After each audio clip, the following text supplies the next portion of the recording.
मित्रों प्रणाम। भारत माता की जय, वंदे मातरम। टेक्नोलॉजी का उस समय में भी बड़ा महत्व था जब महाभारत काल था। कृष्ण अर्जुन को यूं ही नहीं कहते हैं कि तुम इंद्र के पास जाकर दिव्यास्त्र प्राप्त करो। महाभारत काल के चक्र इत्यादि जो दिव्यास्त्र थे एआई गाइडेड मिसाइलों के समान थे।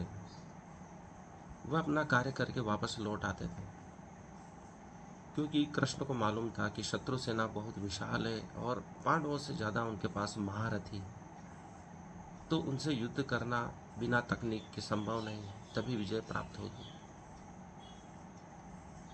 भगवान शिव से पाशुपतास्त्र और बाद में दिव्यास्त्र के लिए अर्जुन ने इंद्रलोक की यात्रा की।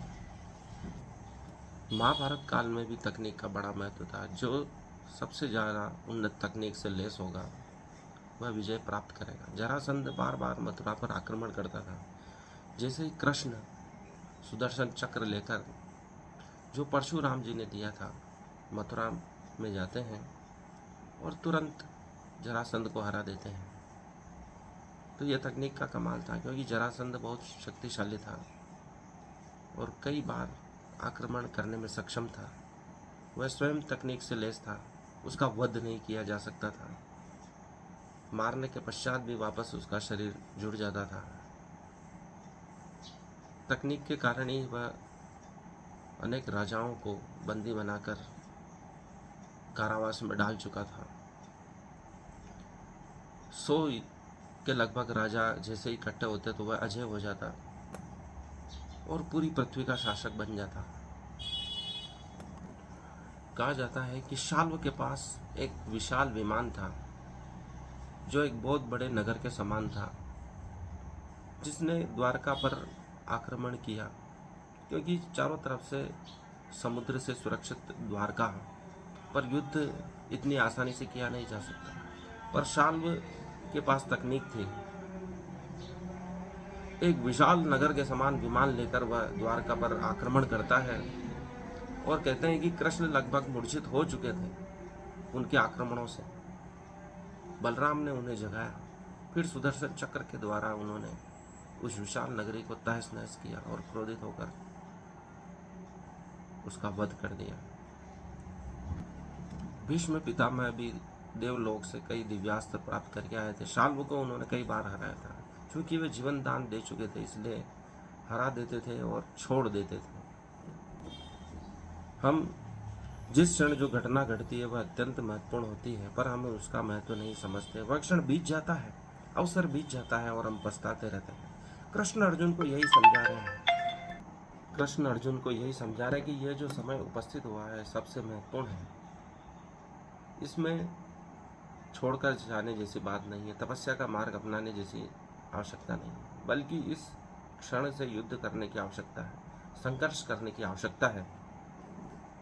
इतना महत्वपूर्ण क्षण उपस्थित हुआ है कि आतताइयों को नष्ट किया जा सकता है और धर्म की स्थापना की जा सकती है।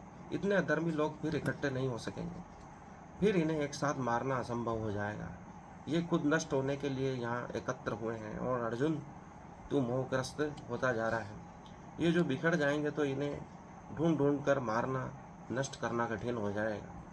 अभी ये स्वतः दुर्योधन के नेतृत्व में एक साथ उपस्थित हो गए हैं, इन्हें मर जाने दो।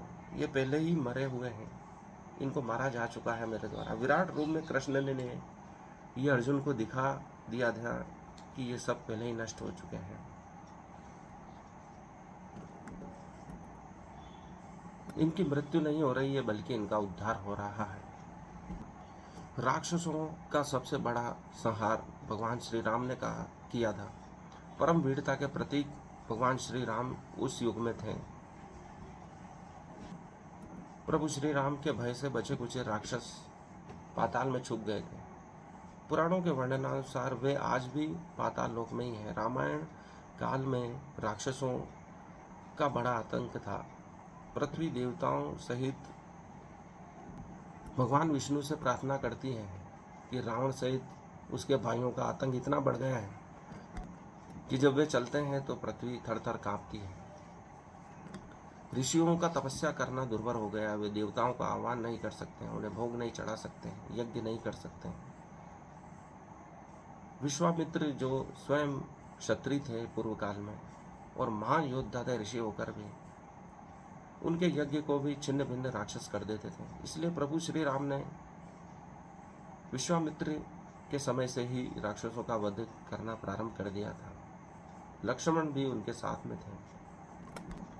प्रभु श्री राम और लक्ष्मण ने इस पृथ्वीलोक पर ढूंढ ढूंढ कर समस्त राक्षसों का वध कर दिया था। रावण के अंत के बाद भी जब राम राज्य हुआ तो भी राक्षसों से युद्ध किया गया और कई राक्षसों का वध किया गया, लेकिन कुछ राक्षस बचे गए और वे हजारों वर्षों तक इतिहास में भी उनके वर्णन मिलते हैं कि विशालकाय प्राणी धरती पर घूमते हैं, पर अब वे सभी पाताल लोक में चले गए हैं।